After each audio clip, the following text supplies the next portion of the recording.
المصطفى ونشهد أن لا إله إلا الله وحده لا شريك له ونشهد أن سيدنا وسندنا وحبيبنا ومولانا محمدا عبده ورسوله أما بعد فأعوذ بالله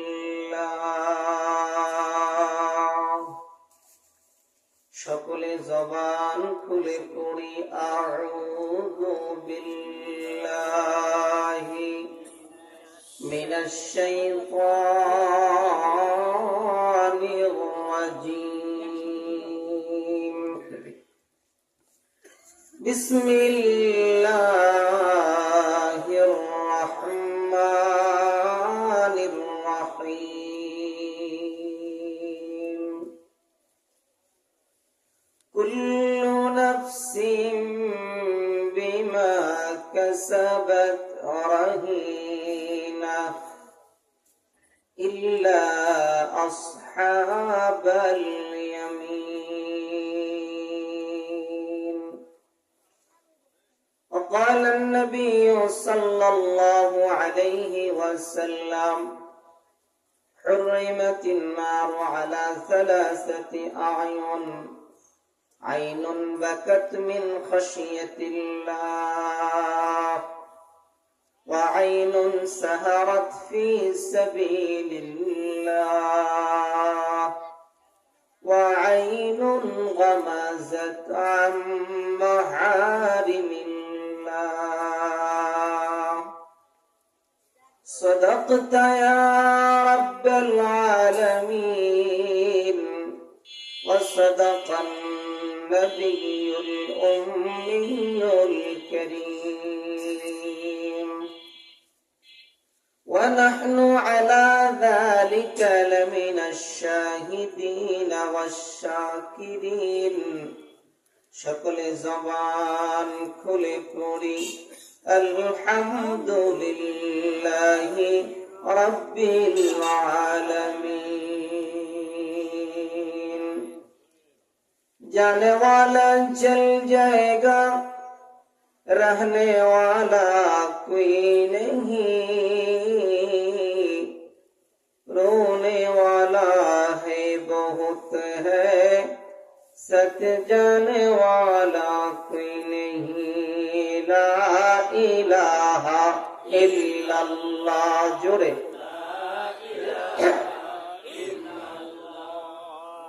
ला इलाहा इल्लल्लाह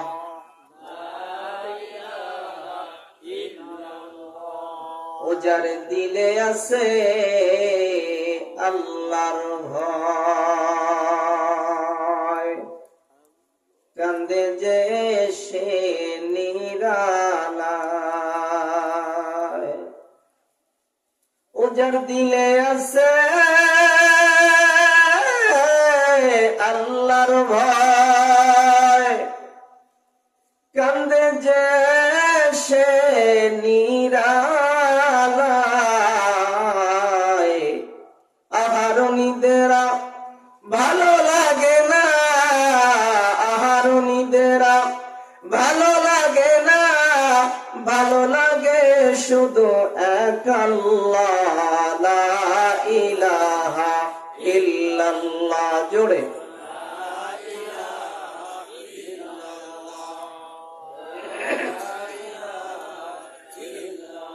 লা ইলাহা ইল্লাল্লাহু মুহাম্মাদুর রাসূলুল্লাহ সাল্লাল্লাহু আলাইহি ওয়াসাল্লাম। রাজার গাড়ি জামে মসজিদের উন্নয়ন কল্পে আয়োজিত 28 ডিসেম্বর 2024 ইংরেজি 10তম বাৎসরিক তাফসীরুল কোরআন মাহফিলের সম্মানিত সভাপতি জনাব মোহাম্মদ মামুন রশিদ সাহেব, পেশ ইমাম বেশার ঈদগাহ মাঠ। আজকের মাহফিলের সহ সভাপতিত্ব করছেন জনাব আলহাজ মোহাম্মদ ইমদাদুল হক কাজী, সভাপতি অত্র জামে মসজিদ। আজকের মাহফিলের সম্মানিত প্রধান অতিথি জনাব মোহাম্মদ উবাইদুর রহমান মাস্টার সাহেব, যুগ্ম সম্পাদক শিবগঞ্জ উপজেলা বিএনপি ও সাধারণ সম্পাদক বুড়িগঞ্জ ইউনিয়ন বিএনপি। আজকের মাহফিলে আমন্ত্রিত হযরতে উলামায়ে কেরাম, আমার স্টেজের আশেপাশে বসা, স্টেজে অবস্থানরত অত্র অঞ্চলের শ্রদ্ধেয় ভাজন মুরব্বিয়ানে কেরাম, আমার সামনে আমার আগে আলোচনা করেছেন হযরত মাওলানা মোহাম্মদ খায়রুল ইসলাম, শিক্ষা সচিব, জামিয়া কারিমিয়া মাদ্রাসা তিন মাথার গেট, বগুড়া। এবং আমার আগ মুহূর্তে আলোচনা করেছেন বিশিষ্ট ইসলামী চিন্তাবিদ মুফাসসিরে কোরআন পীরজাদা আলহাজ হযরত মাওলানা মোহাম্মদ আমজাদ হুসাইন রাশিদি সাহেব, সহ সভাপতি বগুড়া জেলা ইমাম মুয়াজ্জিন কল্যাণ সমিতি। আল্লাহ তাআলা হযরতের আলোচনার ভিতরে যা আমরা পেয়েছি তার উপরে আমাদেরকে জীবন গড়বার তৌফিক দান করেন, বলেন আমিন।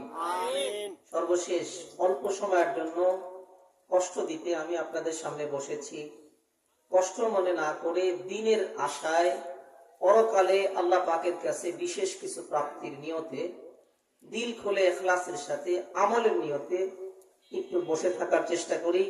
আল্লাহ তাআলা আমাদেরকে দিল খুলে, দিল উজাড় করে আলোচনা শুনবার তৌফিক দান করেন, বলেন আমিন। আমি সকলের কাছে দোয়া চাই আল্লাহ তাআলা যেন অল্প সময়ের ভিতরে জবান থেকে এমন কিছু কথা বের করে দেন যেগুলো আমল করে আমি আপনি দুনিয়া এবং আখিরাতে আল্লাহ পাকের প্রিয় বান্দা হিসাবে সুখী জীবন লাভ করতে পারবো। আল্লাহ তাআলা সেই তৌফিক দান করেন, সকলে বলুন আমিন। আমি যে আয়াতে কারিমা তেলাওয়াত করেছি, এই আয়াতে কারিমার অর্থ আমি আগেই অনুবাদ স্বরূপ বলে দিচ্ছি। তা হলো, রব্বে কারীম ইরশাদ করেন, কুল্লু নাফসিন, প্রত্যেকটি মানুষ, মা কাসাবাত, বিমা কাসাবাত, যা সে কামিয়েছে তার প্রতি রাহিনা, দায়বদ্ধ। তথা প্রত্যেকটি মানুষ জীবনে যা কিছু করবে তার কৃতকর্মের কারণে সে আল্লাহ পাকের কাছে দায়বদ্ধ থাকবে। তবে দায়বদ্ধতার শৃঙ্খলা থেকে মুক্তি পাবে তারা যারা নেক কর্মশীল। আল্লাহ তাআলা আমাকে আপনাকে সেই দায়বদ্ধতা মুক্ত আল্লাহ পাকের প্রিয় বান্দা হিসাবে জীবন যাপন করার তৌফিক দান করেন, বলেন আমিন। আমার এই আয়াতের তাফসীরকে যদি আমি আপনি বুঝতে চাই, তাহলে এটাকে একটা সংক্ষিপ্ত ঘটনার ভিতর দিয়ে বুঝে আসতে হবে। ভালো করে কান লাগান। বর্তমান সারা বিশ্বের ভিতরে একমাত্র প্রকৃত ইসলামী আইন, কোরআনের আইন বাস্তবায়ন করি রাষ্ট্র, যেটাকে আমরা সকলেই জানি 2020-এর আগ পর্যন্ত চিনতাম এটা যুদ্ধ বিধ্বস্ত এলাকা।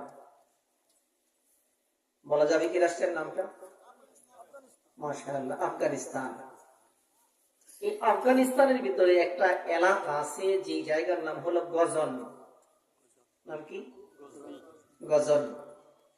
এই গজন নামক জায়গাতে আল্লাহ পাকের এক ক্ষণজন্মা বান্দা জন্ম নিয়েছিলেন, তার নাম ছিল মাহমুদ।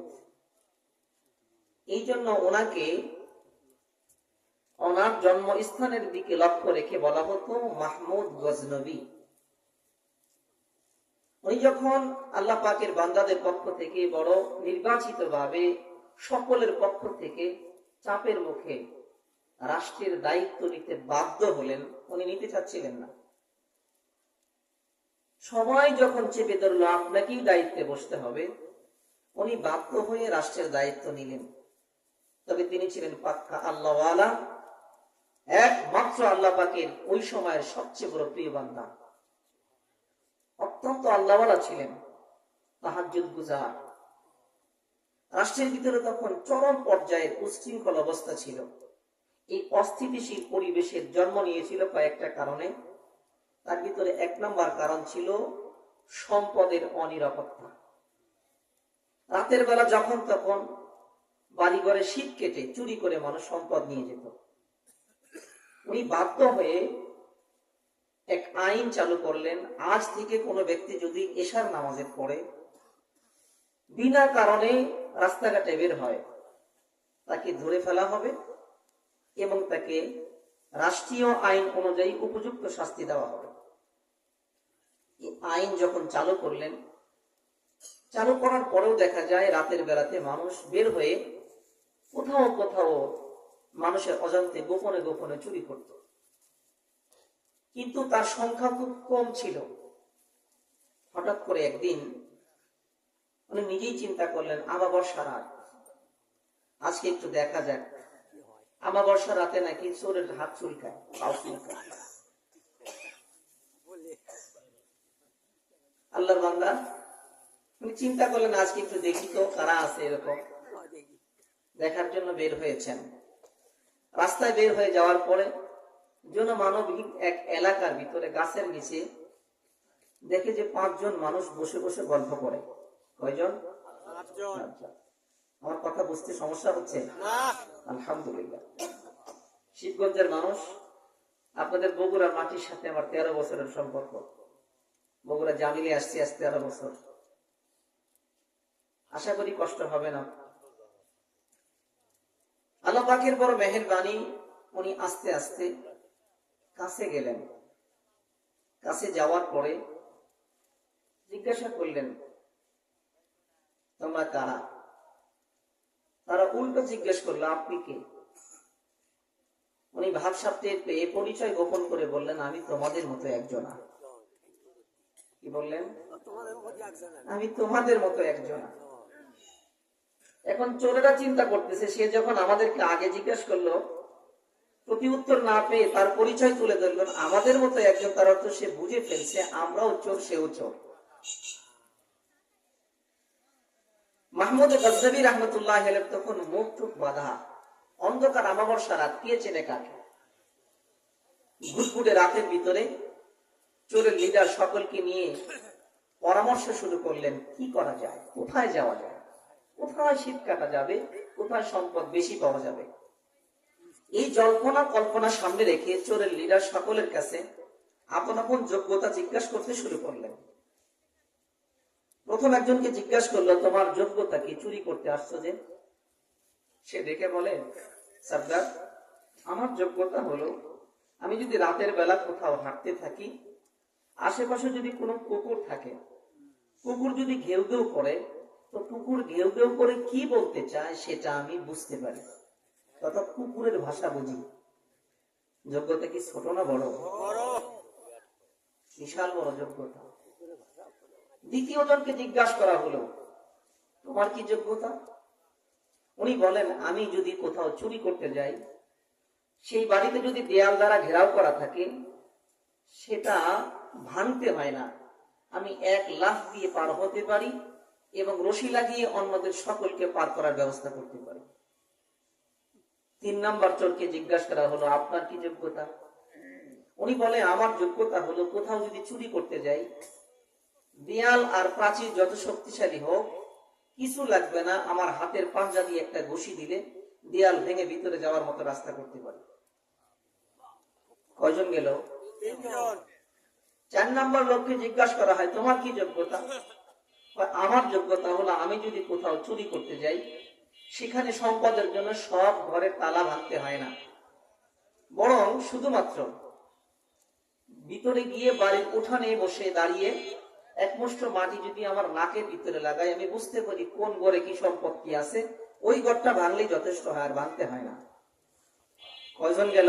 4 জন। আগে চোরা ছিল কয়জন? 5 জন। 5 জনের 4 জন শেষ, তার ভিতরে একজন নেতা। তাহলে এবার 5 নাম্বার কি হবে বলেন তো?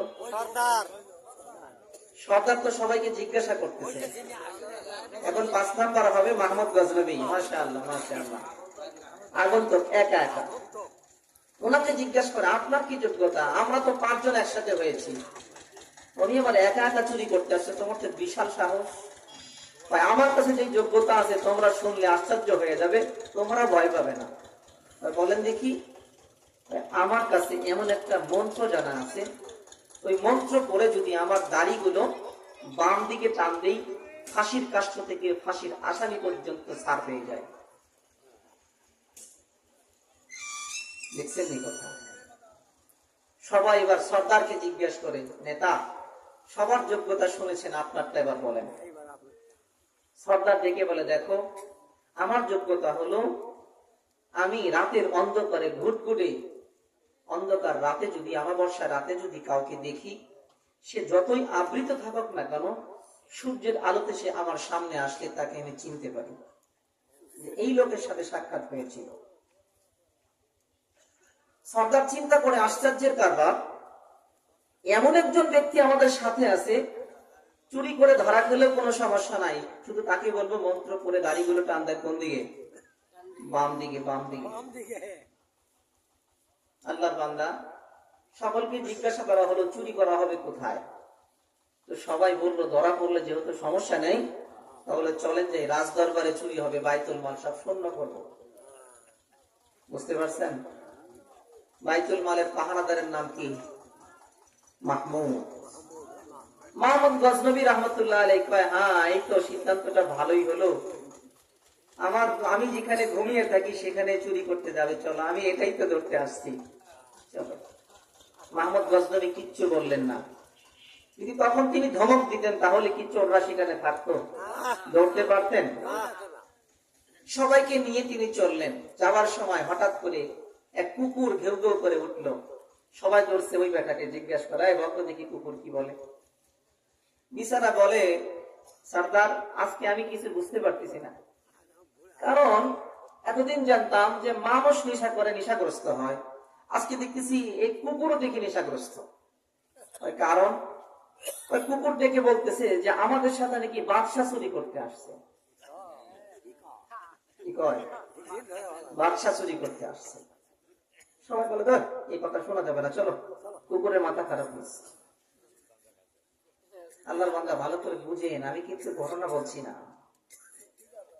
আমি ঘটনা বলতেছি না, আরেকটা বোঝাতে চাই, ভালো করে বুঝেন। আল্লাহর বান্দা মাহমুদ গজনবী রাহমাতুল্লাহি আলাইহি চুপ করে থাকলেন। সবাই আস্তে আস্তে যখন রাজ দরবারে যায়, পাঞ্জাওয়ালা তার পাঞ্জা দিয়ে এক ধাক্কা দিয়ে দেয়ালটা ভেঙে ফেললো। সবাই ভিতরে প্রবেশ করার পরে দরবারের উঠান থেকে এক মুষ্ট মাটি নিয়ে পরীক্ষা করার পরে বলা হলো, রাজ দরবারের ভিতরে সবচেয়ে বেশি সম্পদ ওই ঘরে রাখা আছে। ভেঙে ফেলা হলো, সমস্ত অর্থ উদ্ধার করা হলো। বলেন তো তখন মাহমুদ গজনবী সাথে আছে না নাই? কিচ্ছু বলে না। আল্লাহর বান্দা মাহমুদ চুপ করে সবার চুরি করা দেখে আর চুপ করে থাকে। এই অবস্থার ভিতর দিয়ে যখন সম্পদগুলো লুণ্ঠন করে নিয়ে ফাঁকা জায়গার ভিতরে গাছের নিচে বন্টন হলো, বন্টন হবে কয়টা? 6 ভাগ। 6টা ভাগ করার পরে লিডার সবাইকে আপন আপন ভাগ দিয়ে দিল। এবার সবাইকে বলে আপন আপন বাড়িতে চলে যাও। মাহমুদ গজনবী ডাক দিয়ে বলে, না না, তোমরা এভাবে যদি চলে যাও, রাস্তার ভিতরে যদি ধরা খাও, তাহলে সবার ক্ষতি হয়ে যাবে। আর আমি যদি সাথে থাকি, মন্ত্র করে দাড়িগুলো কোন দিকে টান দিব? বাম দিকে টান দেওয়ার সাথে সাথে মুক্তি পেয়ে যাবে, তোমাদের কোনো ক্ষতি হবে না। চলো, প্রত্যেককে আগে বাড়ি পৌঁছে দিব, তারপরে আমি যাব, কারণ আমি ধরা পড়লে সমস্যা নাই, তোমরা ধরা পড়লে সমস্যা। আল্লাহর বান্দা মাহমুদ ভালো করে সকল চোরকে আপন আপন বাড়িতে পৌঁছে দিয়ে আল্লাহর বান্দা সুন্দর করে সকলের ঠিকানাগুলো লিখে নিলেন। নেওয়ার পরে দরবারে গিয়ে, রাজ দরবারে গিয়ে ভাঙ্গা দেয়াল দেখে বড় কান্না করে সুন্দর করে 2 রাকাত নামাজ পড়ে আল্লাহর কাছে শুকরিয়া করে, আল্লাহ দেয়াল ভাঙছে কোনো আফসোস নাই, দেয়াল ভেঙেছে একবার, সংরক্ষিত হবে শতবার। সকালবেলা যখন হয়ে গেল, 5 চূড়ার ঠিকানা সহ, বাড়ির ঠিকানা সহ পৌঁছে দেওয়া হলো। পুলিশ সবগুলোকে নিয়ে ধরে নিয়ে রাজদরবারে উপস্থিত করে। চোর ধরা পড়লো কয়জন? রাজদরবারে বসায় রাখা হলো।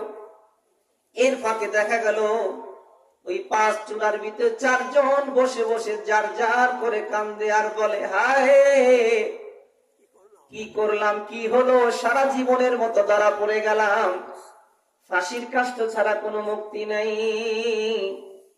এইবার যার যার করে কান্দে, যার যার করে কান্দে। তাদের ভিতরে লিডার যে ব্যক্তি ছিল, সে মাঝে মধ্যে কান্দে আর মাঝে মধ্যে হাসে। আল্লাহর বান্দা ভালো করে বুঝেন, এই ঘটনা থেকে যেটা বুঝলেন, চুরাই যখন চুরি করে মাহমুদ গজনবী তখন কোথায় ছিল? সাথেই ছিল। আল্লাহর বান্দা মাহমুদ গজনবীর রাষ্ট্রের রাষ্ট্রীয় কোষাগার আল্লাহ পাক তার কাছে আমানত দিয়েছিলেন তিনি সংরক্ষণ করার জন্য। এই যে পৃথিবী যেটা আছে, এই পৃথিবী রাষ্ট্রের মালিক কে? আল্লাহ। এই পৃথিবীর রাষ্ট্রের মালিক, আসমানের মালিক, জমিনের মালিক, আমার মালিক, আপনার মালিক, ছোট মানুষের মালিক, বড় মানুষের মালিক, নারীর মালিক, পুরুষের মালিক, পুলিশের মালিক, রাজার মালিক, প্রজার মালিক, উকিলের মালিক, ডাক্তারের মালিক, আর ওই রোগীর মালিকের নাম কি? ওই মালিক আমাকে আপনাকে বলেছেন, বান্দা সুদ খাবি না, গোপনে গোপনে টাকা লেনদেন হয়, বলেন তো আল্লাহ সাথে আছে না নাই? বান্দা যখন অন্যের জমি থেকে আলু তুলে বিক্রি করে, বলেন তো তখন আল্লাহ সাথে আছে না নাই? বান্দায় যখন অন্যের জায়গাতে কলম দিয়া কালি দিয়া লেখা লেখা সুন্দর করে অর্থ ডাকাতি করে, তখন আল্লাহ সাথে আছে না নাই? আবার আল্লাহ ডাক দিয়ে বলে, বান্দা ভালো করে বুঝে নাও, ভালো করে জেনে নাও, ভালো করে বুঝে নাও, ভালো করে জেনে নাও, ওয়াহুয়া মাআকুম আইনা মা কুনতুম। বান্দা তুমি যেখানেই থাকো, আমি আল্লাহ তোমার সাথে।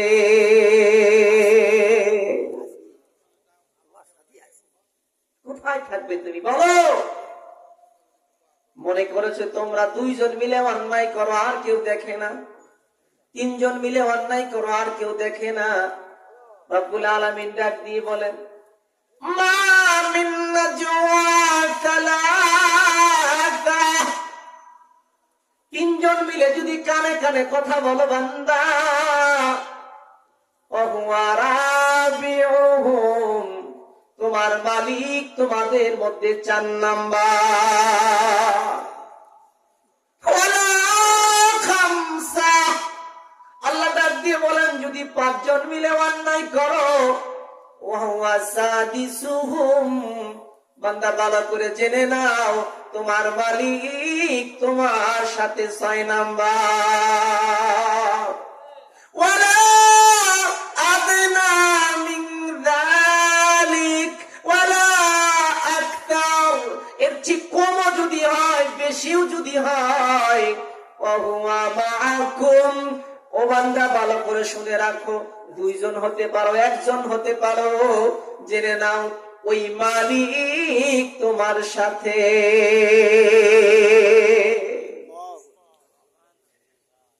বুঝলাম না এটা আবার কেমনে হয়? বিশাল করে ফ্যাক্টরি গড়েছেন, মালিক চিন্তা করে এই ফ্যাক্টরি যদি আমি আমার নখদর্পণে না রাখি, আমার চোখের আড়ালে যদি রাখি, ক্ষতি হয়ে যেতে পারে। পুরা ফ্যাক্টরির রন্ধ্রে রন্ধ্রে সিসিটিভি ক্যামেরা দিয়া পুরা নিজের আওতায় নিয়ে আসছে। মোবাইল ফোনের ভিতরে বসে বসে দেখে কোন কারিগর, কোন কর্মচারী কোন জায়গা বাটপারি করে? বলেন আছে না নাই? আছে না নাই? আল্লাহর বান্দা রব্বুল আলামিন আমাকে আপনাকে এই দুনিয়া নামক এই কারখানার ভিতরে ছেড়ে দিয়ে রব্বুল আলামিন আমাকে আপনাকে ছেড়ে দেন নাই, বরং রহমানুর রহিম তাকিয়ে তাকিয়ে দেখে আমার কোন বান্দা 5 ওয়াক্ত নামাজ ঠিক মতো পড়ে, কোন বান্দা রোজা ঠিক মতো রাখে, কোন বান্দা নামাজের সময় বিড়ি খায়, কোন বান্দা নামাজের সময় টিভি দেখে, কোন বান্দা মসজিদের ভিতরে যখন আযান হয় আমি আল্লাহর যখন তাকবীর হয় বান্দা তখন কি মসজিদের কাতারে নাকি সাস্তানের আড্ডায়? আল্লাহ জানে কিনা? আরো বলেন জানে কিনা? ভালো করে কান লাগান, কথাটা ভালো করে বুঝেন। রব্বুল আলামিন শুধুমাত্র নিজের জানার উপরে ছেড়ে দেন নাই, এই জানার উপরে বিচার করবেন না, বরং সিস্টেম আর পদ্ধতি করেছেন। রব্বুল আলামিন আমার আপনার ডানে বামে ফেরেশতা বসায় দিয়েছেন। আল্লাহ ডাক দিয়ে বলেন কিরামান কাতিবিন,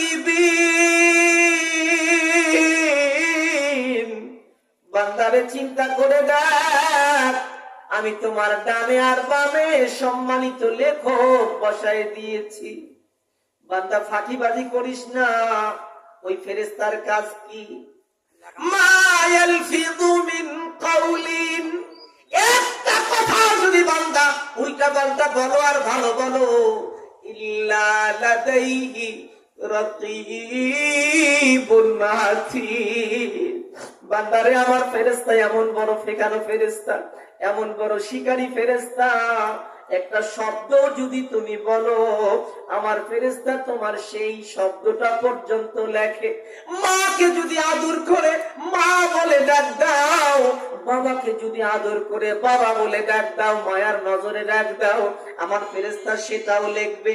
শুনে নাও, শুনে নাও, আমার ফেরেশতা তোমার 24 ঘন্টার ভিতরে 4 জন নিয়োগ করেছি। কয়জন? আরো জোরে বলেন কয়জন? কয়জন? কয়জন? 2 জন ফেরেশতা ফজরের নামাজের পরে আসে। আল্লাহর বান্দা যুবক ভালো করে কান লাগায় শুনে নাও, রাতার গাড়ির মুসলমান ভাইরা, সাক্ষাৎ হবে কিনা আর জানি না। আমার বদভ্যাস এক জায়গায় একবার আসলে পরে আর আসি না, কারণ আমি মনে করি আমি যেখানে যাই নাই ওইখানে হক বেশি। বারবার দাওয়াতের দরকার নাই, আমার কথাগুলো ভালো করে কান লাগায় বুঝেন। রব্বুল আলামিন ডাক দিয়ে বলে বান্দা তুমি যে কত বড়ই দামি করবে করো, আমার ফেরেশতা তোমার জন্য প্রতিদিন 4 জন। কয়জন? 4 জন। 2 জন ফেরেশতা ফজরের নামাজের পরে আসে, আসরের নামাজের পর পর্যন্ত থাকে। ওই 2 জন আসরের নামাজের পরে চলে যায়, আর সাথে সাথে 2 জন ফেরেশতা আসে, তারা ফজরের নামাজ পর্যন্ত থাকে। ওই ফেরেশতারা তোমাদের ডানে বামে বসে থাকে, কোন সময় তোমাদের থেকে আলাদা হয় না। বান্দা জমির ভিতরে গেলেও আমার ফেরেশতা সাথে যায়, জমি মরতে গেলেও সাথে যায়, তুমি যদি জমির আলু আর ফসল তুলতে যাও সেখানেও সাথে যায়। বান্দা তুমি যদি তোমার ঘরের ভিতরে লেপ গায়ে দিয়া শীতের দিনে ঘুমায় থাকো, আমার ফেরেশতা সেখানেও তোমার সাথে থাকে। বান্দারে আমার নবী ডাক দিয়ে বলেন শুধু 3 সময়ে থাকে না। কয় সময়ে থাকে না? জোরে বলেন কয় সময়ে থাকে না? 3 সময়ে থাকে না। নবী আমার বলেছেন ইল্লা ইনদা ইহদাই সালাস, শুধুমাত্র 3 সময়ে ফেরেশতা থাকে না, বাদ বাকি সব সময় ফেরেশতা থাকে। লা ইউফারিকুহু, যেই ফেরেশতার যার প্রতি দায়িত্ব তার থেকে কখনো আলাদা হবে না। আল্লাহর বান্দা কান লাগায় ভালো করে বোঝার চেষ্টা করেন। আমার আল্লাহ ডাক দিয়ে বলেন ওয়া হুয়া মাকুম আইনামা কুনতুম, বান্দা তুমি যেখানেই থাকবে সেইখানেই আমি আল্লাহ কেরামান কাতিবিন হাজির থাকে। ভালো করলেও লেখে, মন্দ করলেও লেখে, একটা জিনিসও বাদ দিবে না, একটাও বাদ দিয়ে না। বাবাজি লেখে কি করবে? ফেরেশতা করবেটা কি? একটা প্রশ্ন তো হয়। আল্লাহর বান্দা ভালো করে কোরআন বোঝেন, কোরআন থেকে বোঝেন। এই ফেরেশতারা আমলনামার খাতা লেখার পরে এইটাকে আমি আপনি যখন মরে যাব, আমার আপনার গলার ভিতরে দিয়া সুন্দর করে মাটির ভিতরে শোয়ায় রাখবে। এইটা এত সুন্দর করে পরিপাটি করে রাখবে আল্লাহ তাআলা, এটা ধ্বংস হবে না। কি হবে না? কিয়ামতের দিন যখন আবার আমি আপনি উঠব, রব্বুল আলামিন সূরা বনী ইসরাঈলের ভিতরে ডাক দিয়ে বলেন, ওয়া কুল্লু ইনসান, এ বান্দা, প্রত্যেকটা মানুষ, নারী হোক পুরুষ হোক, জওয়ান হোক অথবা বুড়া হোক, প্রত্যেকটা মানুষ, কুল্লু ইনসান, প্রত্যেকটা মানুষ, আলজামনা তাইরাহু ফি উনুকি, গলার ভিতরে যেরকম জওয়ান ভাই স্বেচ্ছাসেবকের কাজ ঝুলাইছো, কিয়ামতের দিন যখন উঠবা, তোমার এই কাপড় থাকবে না, কাপড় থাকবে না, পায়ের ভিতরে জুতা থাকবে না, মাথার উপরে কোনো কাপড় থাকবে না, পুরা দেহ অলঙ্গ। ওই সময় শুধু আমার আপনার গলার ভিতরে একটা আমলনামা ঝুলবে। আমলনামা দেখতে কেমন দেখা যাবে? আমার আল্লাহ ডাক দিয়ে বলেন, কিতাবা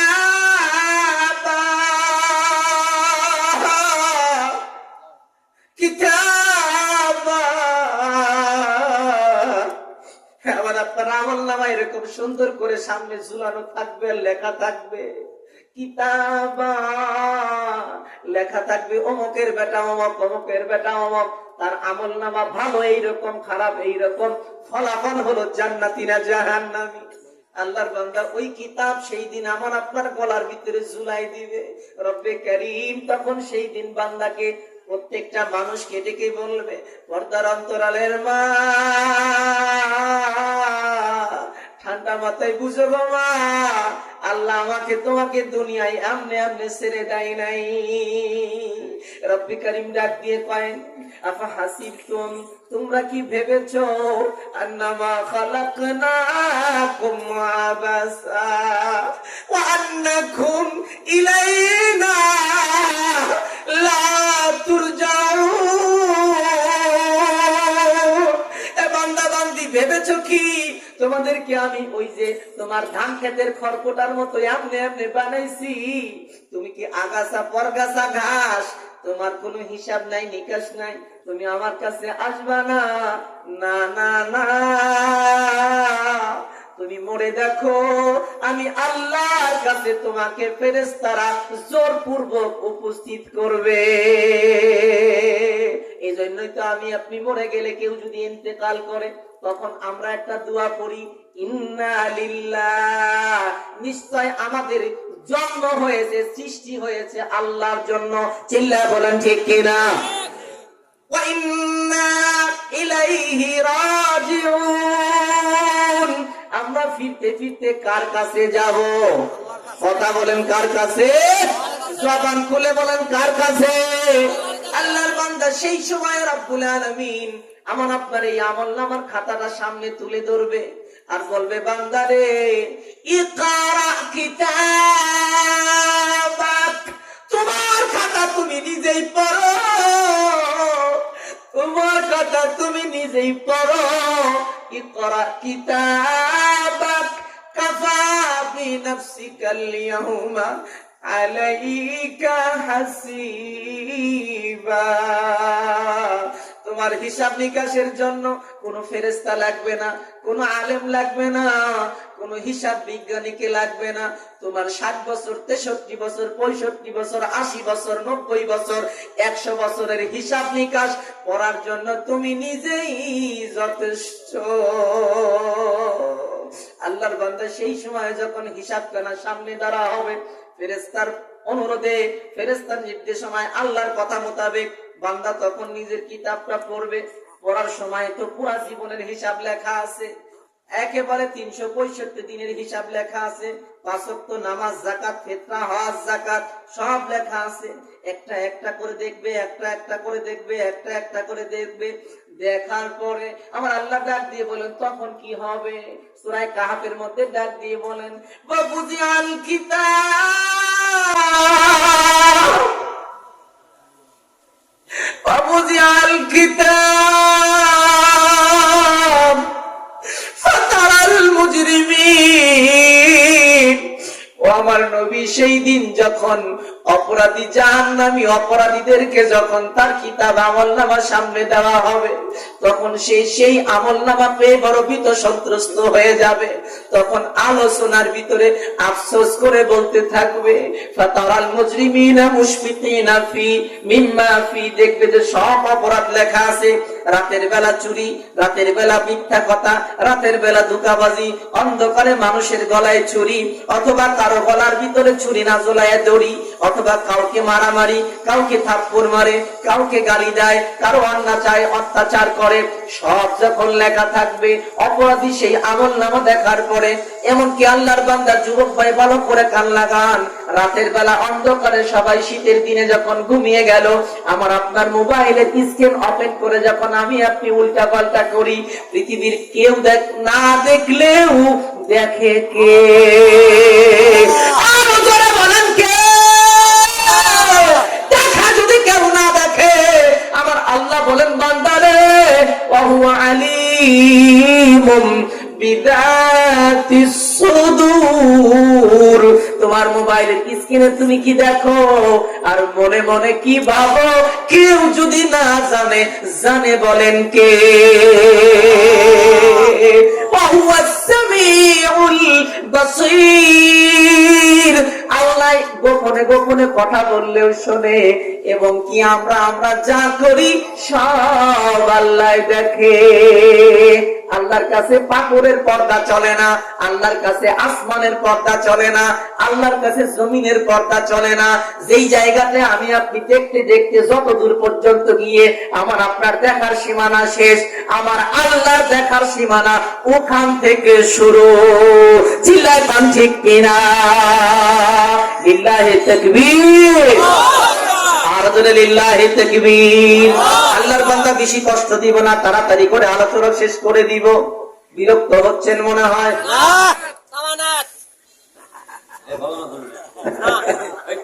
জামাত এইখানেই করবো, বুঝছেন নি? আমার বিপদই তো এইটা, যেই জায়গাতে যাই খালি কয় ফজর ঠেকান। বাবাজি আহা কি বলবো, শুধু আল্লাহর দয়ার ভিত্তিতে আল্লাহ চালাচ্ছেন। সেই কবে থেকে ঘুমায় না ঠিক মতো রাতের বেলা, দিনের বেলা শুধুমাত্র 1.5 ঘন্টা ঘুম হয়, সারাদিন ক্লাস করতে হয়। আমি আসলে বক্তা না, আমি মূলত শিক্ষক। যে আপনাদের খায়রুল ইসলাম আমার ছাত্র, আমার কাছে যারা পড়াশোনা করে দাওরা হাদিস পর্যন্ত পড়াশোনা করে এসে তাফসীর করার জন্য ভর্তি হয়, এই সকল আলেমদের ক্লাস নিতে হয় সারাদিন 3টা। যে মুফাসসির তৈরি হয়, যে বাজারে তো অসংখ্য না পড়া মুফাসসির, সব ডিগ্রিধারী মুফাসসির কয়জন পাবেন আপনি? ডিগ্রিধারী মুফাসসির কিন্তু আল্লাহর মেহেরবানিতে আল্লাহ তাআলা আমাদের দ্বারা তৈরি করতেছেন, সারাদিন ওদের পিছনে মেহনত করতে হয়। এজন্য আমি বাহিরের মাহফিল খুব কম নেই, বহু দূর দূর থেকে মাহফিল আসে। আমি বই মাফ করে দিবেন, আমার ছাত্র আগে তারপরে মানুষ। ওরা তৈরি হলে বহু জায়গায় খেদমত করবে, আর আমি যদি চলে যাই এই জায়গাটা শূন্য হবে, ক্ষতি হবে, মানুষের জীবন নষ্ট করা যাবে না। এই জন্য মাফ করে দিন, অল্প সময় শেষ করবো, বিরক্ত হয় না বাবা, ভালো করে কান লাগা। কি বলতেছিলাম? আল্লাহর বান্দা, আমাকে আপনাকে পৃথিবীতে আল্লাহ ছেড়ে দিয়ে আল্লাহ কিন্তু নীরব নেই। ওয়াল্লাহু বিগাফিলিন আম্মা তা'মালুন। আল্লাহ কয় বান্দারে, তুমি মনে করেছো তোমার প্রভু যিনি, উনি তোমাদের খবর সম্পর্কে জানে না? শ্বশুর বাড়ি থেকে যৌতুক আনছে জোর করে নাকি মনে মনে সন্তুষ্ট হইয়া মনে হয় আমি আল্লাহ জানি না? আরে আল্লাহর বান্দা, অমুক জায়গা থেকে সুদ খাইছে মনে হয় আমি আল্লাহ জানি না? আল্লাহর বান্দা ভালো করে কান লাগান, এগুলো বলতে গেলে অনেকের মনের ভিতরে লাগে। আল্লাহর বান্দা লাগুক আর না লাগুক ভালো করে বুঝে না। ওলামায়ে কেরাম দুনিয়াতে ভালো করে কান লাগায় বুঝায় দেয়, যদি দুনিয়াতে এখন বুঝে না আসে, কিয়ামতের দিন যখন আমলনামার খাতায় সব ধরা পড়বে, সেই দিন বুঝে আসবে আমরা ভালো চেয়েছি নাকি খারাপ চেয়েছিলাম।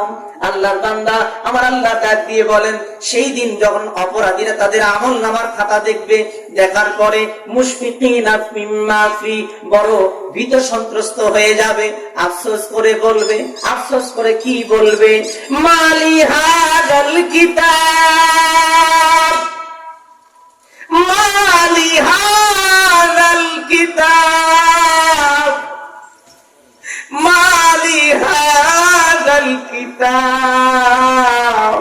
এটা কেমন আশ্চর্যের খাতা, এমন এটা কেমন আশ্চর্যের হিসাবের খাতা।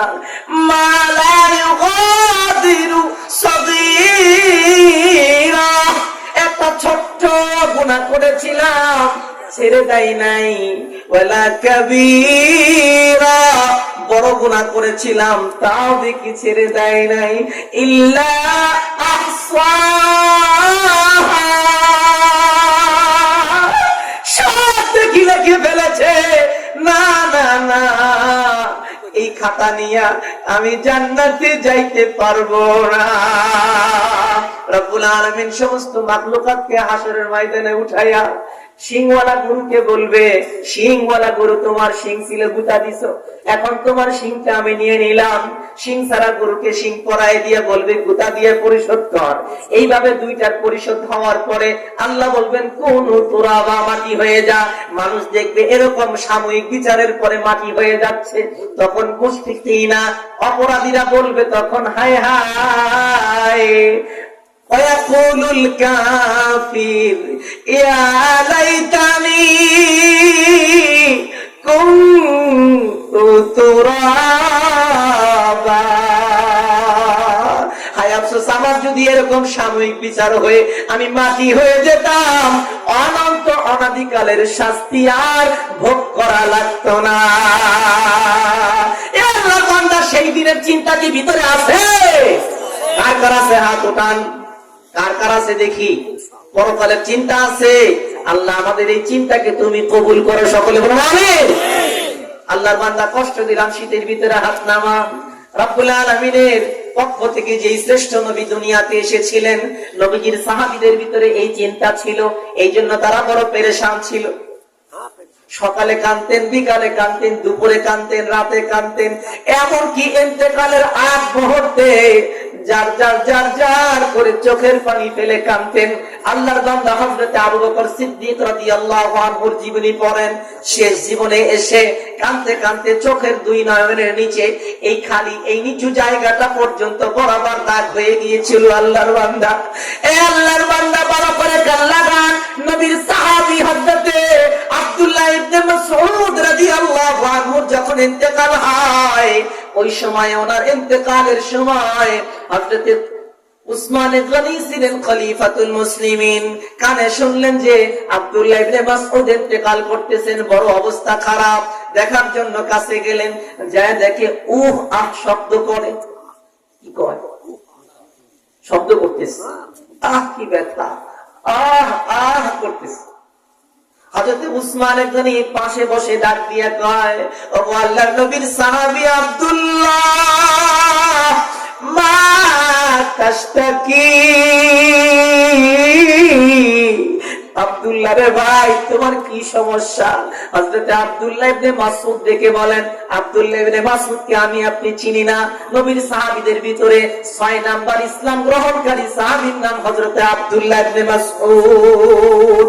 উনি নিজেই বলেছেন, লাকাদ রাআইতুনি সাদিসু সিত্তা, আমি হলাম 6 মুসলমানের 6 নাম্বার। 6 নাম্বার, 6 জন মুসলমানের ভিতরে 6 নাম্বার।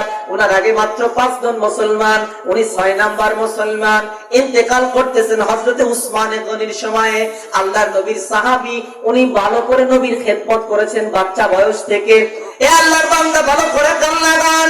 এই সাহাবী ইন্তেকালের সময় যখন উহ আহ শব্দ করে, হযরত উসমান ডেকে বলে, আল্লাহর নবীর সাহাবী, আপনি তো নবীর বড় সংস্পর্শ পেয়েছেন, কাছে কাছে ছিলেন, আপনার মৃত্যু সংবাদ শুনে, অবস্থা খারাপ শুনে আমি আপনার কাছে আসলাম। আপনার যে উহ আ শব্দ হচ্ছে, এই আর্তনাদমূলক শব্দগুলোর কারণ কি? মা তাশতাকি, ও ভাই, তোমার কিসের ব্যথা? তোমার কিসের ব্যথা? আব্বাজান ভালো করে কান লাগান, যদি পারেন তাহলে চোখটা বন্ধ করে দিয়ে শোনেন। হযরত উসমান এখনই আব্দুল্লাহ ইবনে মাসউদকে ডাক দিয়ে বলে, মা তাশতাকি, বলে মা তাশতাকি, ভাই তোমার কিসের ব্যথা? হযরত আব্দুল্লাহ ডাক দিয়ে বলে, যুনুবি, আমার শুধু একটাই ব্যথা, আমার গুনাহের ব্যথা। আল্লাহর বান্দা, ওনার মনের ভিতরে চিন্তা, মানুষ হিসাবে জীবনে যতদিন বেঁচে ছিলাম কত গুনাহ না হয়েছে, এই গুনাহ নিয়ে আমি আল্লাহর সামনে কেমনে দাঁড়াবো? আল্লাহর বান্দা, এই চিন্তা চেতনা ভিতরে যখন আসছে, মনের ভিতরে বড় টেনশন, বড় অস্থির অস্থির ভাব। এই জন্য আর চিন্তা করে, আর মনে মনে কল্পনা করে, আমি যত অপরাধী, আমি বড় গুনাহগার, আমি এই অবস্থায় আমি আমার আল্লাহর সামনে কেমনে দাঁড়াবো? আমি আমার আল্লাহর সামনে কেমনে হিসাব দিব?